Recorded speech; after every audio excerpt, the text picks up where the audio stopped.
Hello and welcome to The Big Picture. I am Tina Jha.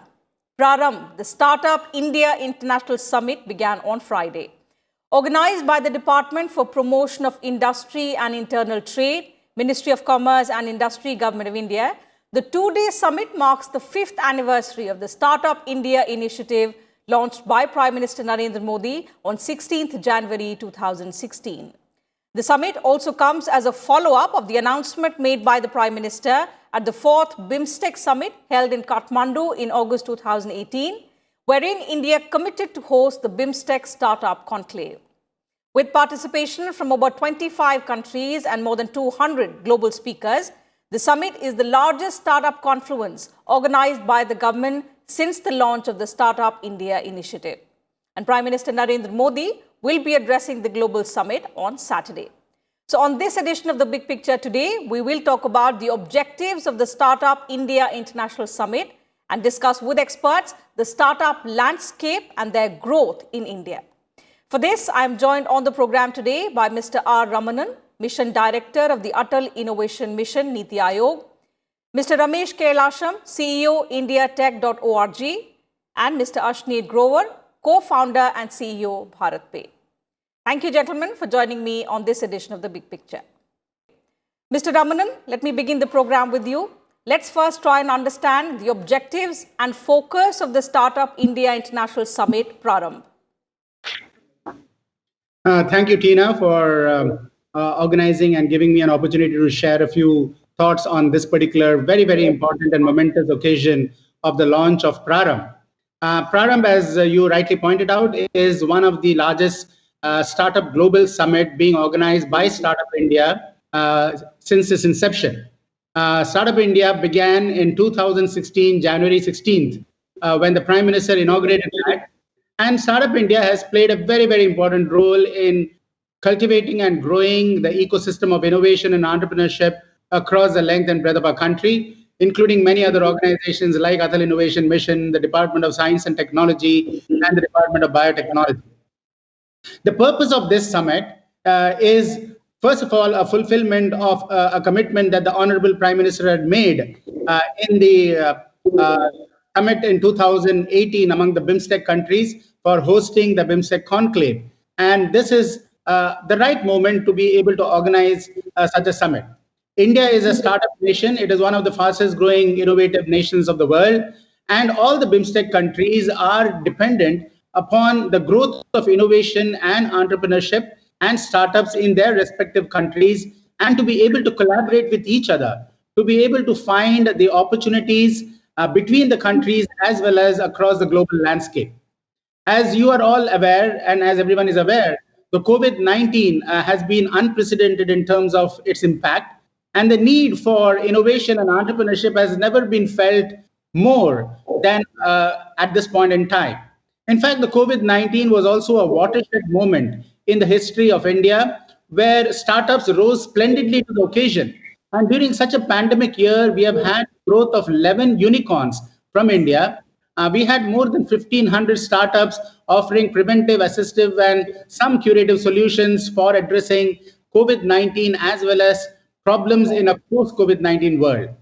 Now, this COVID-19 summit is focusing, or this Startup Global Summit or Prarambh Summit is focusing on how we can bring to fore the best practices in the BIMSTEC countries and what they are doing in the incubation innovation ecosystem, and how we can collaborate together more effectively to address not only the challenges that we face, but also to leverage the benefits of technology, advancing fast, available, affordable, and accessible technology for the benefit of innovation and communication between our countries and for extending cooperation. It is also an opportunity to showcase great startups and innovations, frugal innovations, which have come up not only in the Indian landscape, but in other countries. And for being able to attract domestic and global capital through access to what is happening in the startup ecosystem. It provides a great platform for a continued dialogue between our countries, the BIMSTEC countries, to be able to see how we can address the collective demand.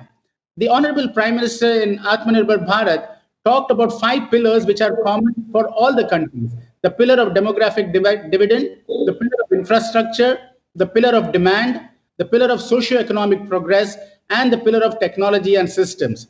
This particular startup summit brings all of them together to the fore to be able to deliberate and contemplate on how we can grow up as startup nations across in this region and be able to address this pent up demand and the opportunities that it presents.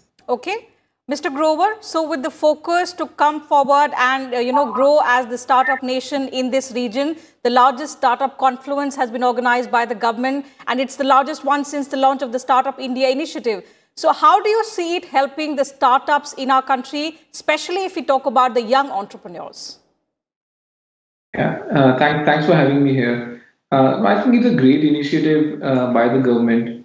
What happens with startups is, if you look at the last 5 years, and if you look at how much capital has been brought into the country, or how much new employment has been generated, I think startups, if you were to consider startup as a single sector, would be the biggest contributor. Now, the unfortunate part of it is that a lot of the startup founders are first-time founders. They're building their businesses. They're very busy with that, so they don't get time to make the right representations to the government. The needs of the startups are largely get unheard, or get lost in sometimes in all the noise and all the busyness of building a business from ground up. So a confluence like this provides a great opportunity for people to step back, realize what they are contributing to the country, and at the right time put it in front of the government and the right stakeholders in terms of what we need more to grow, and how if we were to grow more, the economy could grow even many times over. Mr. Kailasham, coming to you now. Prarambh is the largest conference, of course, but it also marks 5 years of the government's flagship program, the Startup India initiative. If we look back at the 5-year journey of this flagship initiative, how has it been? How has it strengthened the startup ecosystem in the country? I would say it has been quite an interesting journey over the last 5 years.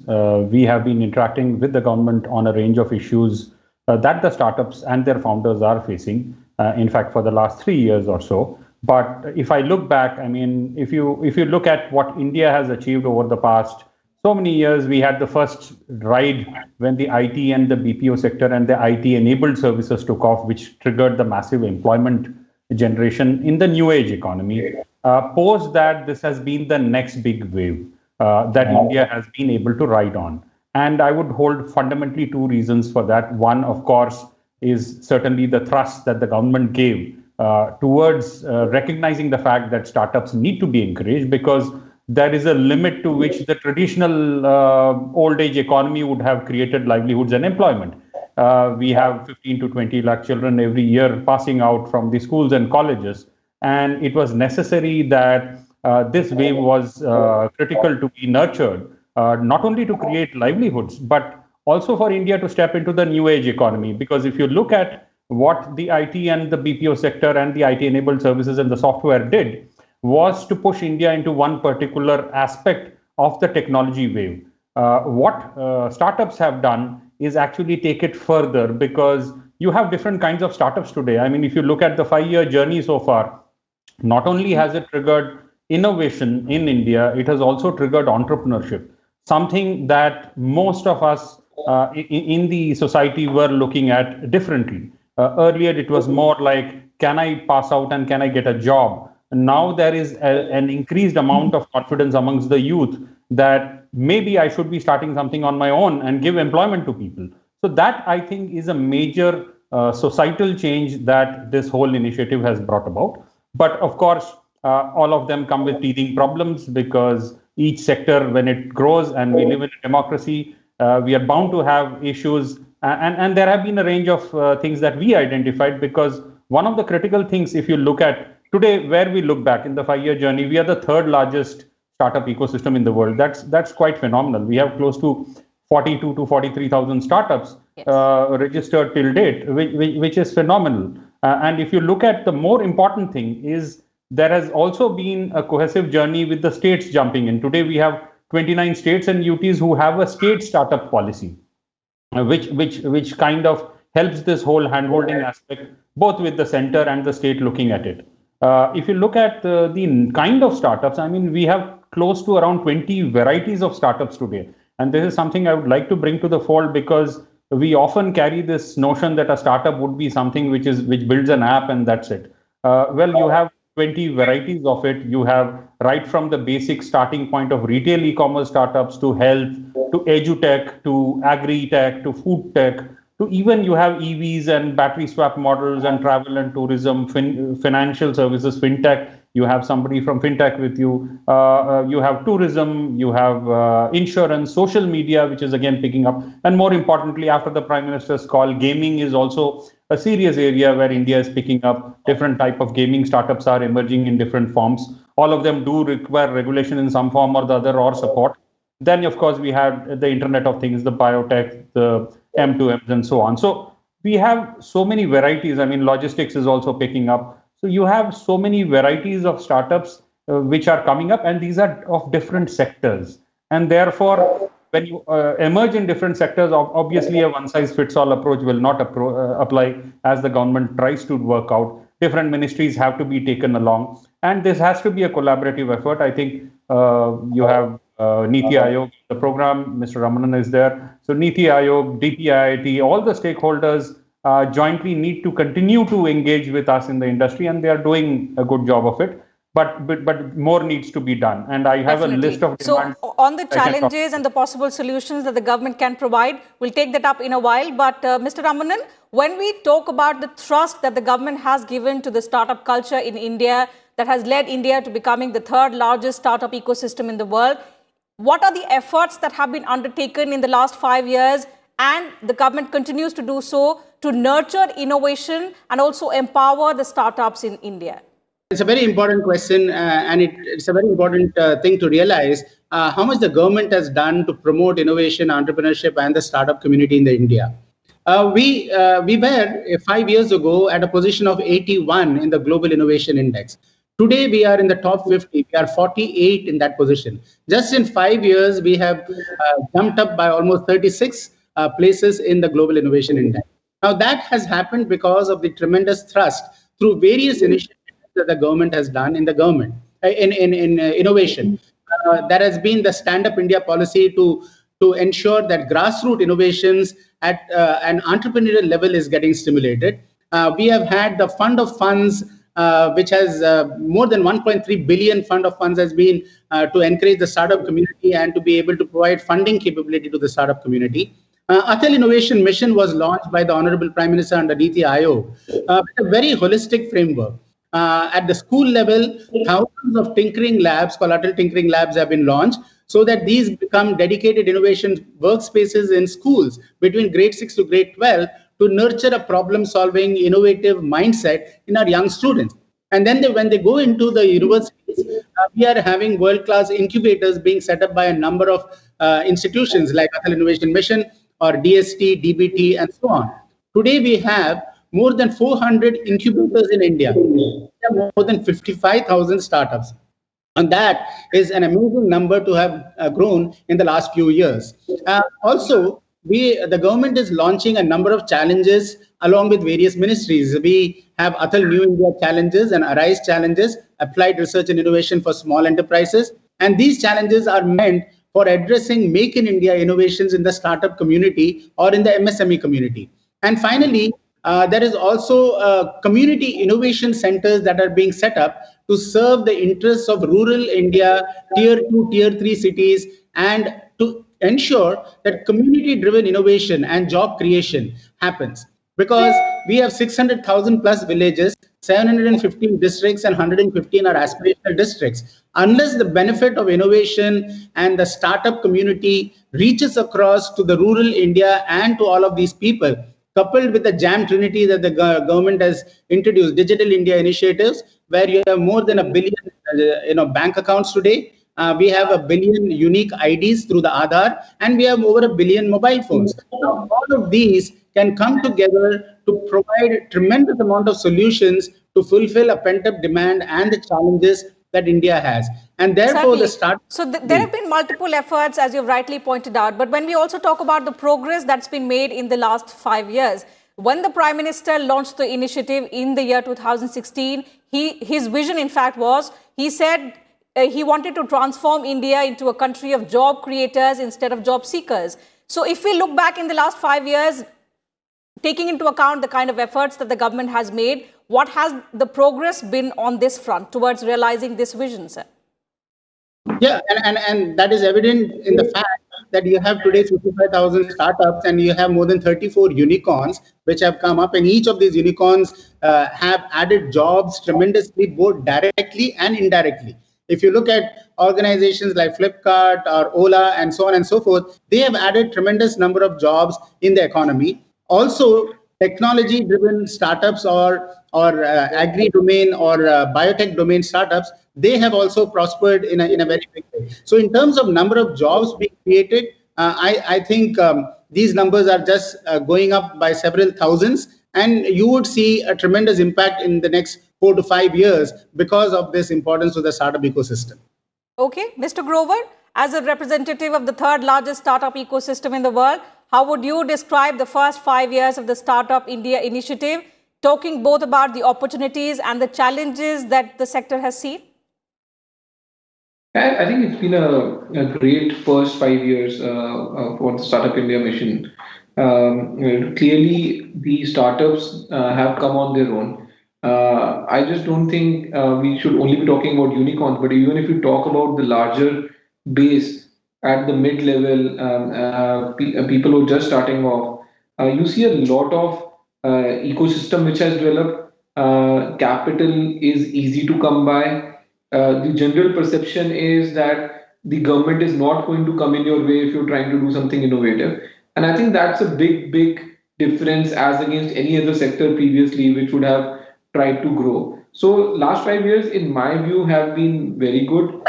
The opportunity is clearly the next 15 years, right? Because if you look at where things are in terms of technology adoption, things are just getting started. Technology will permeate each and every sector to the core, right? And therefore, you will see in the next 15 years a lot more sectors or subsectors coming within the startups. It's not going to be only fintech or e-commerce or edutech which will take things away.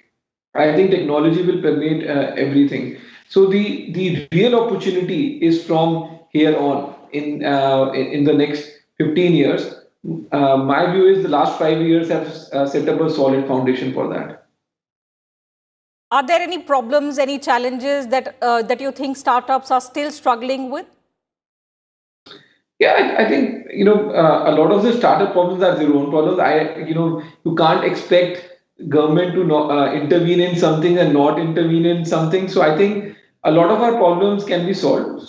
For example, if I take fintech as a sector, the number of regulatory changes, right, is a challenge, right? So when someone looks at India and they look at fintech, the biggest risk is that what if RBI or the government changes the rule overnight? So I think if we have regulatory consistency, especially in the fintech sector, that could even help things a lot further. Other than that, I think more or less it's positive from the side of the government. Okay. Mr. Kailasham, coming to you to understand the road ahead to now making startups the pillar on which the future economic development will rest and prosper, something that was spoken about by Mr. Piyush Goyal today when he was addressing the summit? If you look at the journey so far, the 5 years have also given a bedrock of areas where things need to be fixed. Where there is certainly promise, and as my co-panelist has also mentioned, there is a certain need for regulatory certainty, which certainly needs to be imbibed in. There also needs to be consistency of applicability of regulations by states, because at the end of the day, the central government prescribes and creates a policy for the nation, but it can be interpreted differently by different states. And as I said, all these startups are working to create something innovative, and innovation is disruption. The moment disruption comes in, you can't be retrofitting conventional laws on a new age economy company, and therefore it leads to a scenario where a startup may feel that I'm being looked at this way in one particular state, but why is it that the other state is looking at me differently? And therefore, if you look at the number of issues, we have been engaging with the government on a range of issues. These range right from founder-driven issues to even operational issues. On the founder-driven issues, we have been engaging with Niti Aayog and the Government of India and regulators. One is, of course, that founders are desirous of listing in India with differential voting rights, and we did engage with Niti Aayog. The Securities and Exchange Board of India came out with regulations for differential voting rights. They have been promoting the IGP platform. This is a critical aspect. We are creating startups in India which are creating business and value. The wealth also has to be created in India. It can't be getting created outside India, which means that a more further relook has to be done at ability of startups to raise money, listing in India, wealth creation in India. This is a critical aspect that is work in progress, but needs to be quickly wrapped up at the earliest. The second part is, of course, around regulatory certainty. GST and its applicability has its own impact. There are some startups, I'm talking about consumer internet startups where I don't need to open offices, but the GST regulation require me to mandatorily open offices in every state and union territory I operate from. Apart from that, of course, there are direct tax regulations like Section 194O, which came in recently last year, which requires which creates huge amount of administrative costs for the startups, because whether you interact with the MSME sector or the traders or plumbers or even airlines and so on, or cab operators, it requires you to now maintain records of taxes and cut 1% TDS. That has been a bit of a regulatory issue. Apart from that, of course, certain other taxation regulations have come in. ESOP, the clarity still needs to emerge. It has been applied to certain kind of startups, but it has to be broad-based a bit, because if you have to attract talent to the startup sector, in the initial phases, you would not have money to pay a great talent. So ESOP is one way of attracting it, and therefore it has to be broad-based beyond the recognized list, which currently is a smaller list. So things like those come in. There are some innovative requirements to unlock certain sectors. We have been giving suggestions to the government, like, for example, a simple thing like adding leasing of furniture and home products being added and recognized in HRA can unlock a particular sector in leasing market for the startups. So things like those do exist. It's a long list. But yes, I think the most important thing would be a center state consistency of applicability of laws, because what is banned in one state is legal in another state. So that's something we need to fix quickly. Okay, Mr. Ramanan, what is the government's view on this? Some critical aspects pointed out by Mr. Kailasham. So especially in terms of raising money, in terms of listing, and so on and so forth. So what is the government's view on this? What is being done to tackle these very problems? So I think the government is very sensitive to what is needed to support the startup ecosystem. In fact, there have been several initiatives in the last couple of years to interact not only with the corporate community. We had an event called Champions of Change, which was really to see what is required, what are the new regulations, what are the new policies, what are some of the enabling factors for ease of business and ease of startup operation. These are all being done at the Niti Aayog, which is the policy think tank, and these are being then implemented as policies. And many of them have found reflection in the last couple of years. I also want to add that, the ecosystem which has now been set up by the government, Atal Innovation Mission, DST, DBT, they have become the voice of the beneficiaries to be able to get reflected into our policy. So we are now getting a very comprehensive set of inputs from various stakeholders in the system who now say, this is what we actually need. And they're also working with us to see what is really needed and what is really not needed. So that sort of voice of the beneficiaries is coming. And the third thing, which probably needs mention, is that there is a tremendous focus on diversity of geography in stimulating innovation and diversity of gender in stimulating innovation. So we have now, India has conventionally had only 13% women entrepreneurs. But that number is significantly changing over the last couple of years. Even within the 1,600 startups which started off just within the last 2 years in Atal Innovation Mission, there are more than 500 women-led startups. And the government is saying how to make women entrepreneurs, encourage women entrepreneurship, and what are some of the other enabling policies that can happen. And finally, this collaboration with corporates is very important, and with the private sector and public sector, because they are very strong stakeholders in the system. I think the COVID-19 crisis brought that fact up very vividly, that unless there is a tremendous collaboration between industry, academia, government, and the startup community, we'll not be able to succeed together as a nation. So all of these are getting factored in the government thinking. Okay. One final comment from Mr. Grover. You know, a lot has been done in the last 5 years. As you also said, the first 5 years of the Startup India initiative have been really good. There have been some teething problems that have been put forth by Mr. Kailasham. As a representative of the startup, what can you point out are the expectations which the sector still has from the government, in addition to what's been already done? Yeah, I think the expectation is very simple. We just need acknowledgement for all that we are doing towards building the nation as well. We need acknowledgement that it is a sector which is fledgling and would need support for the next 10 to 15 years.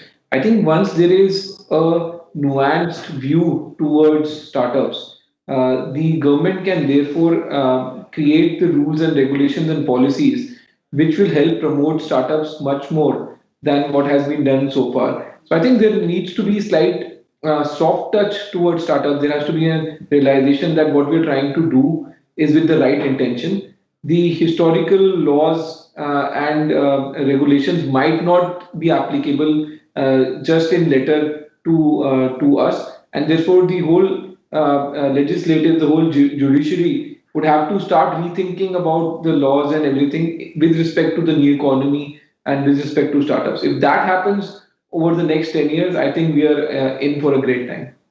All right. So many opportunities for startups, and of course, they carry great hopes to promote growth, create employment. That's been pointed out by all our three panelists. There have been some problems as well. And in that direction, a lot more needs to be done in order to make startups the pillar on which the future economic development of our country will rest and prosper.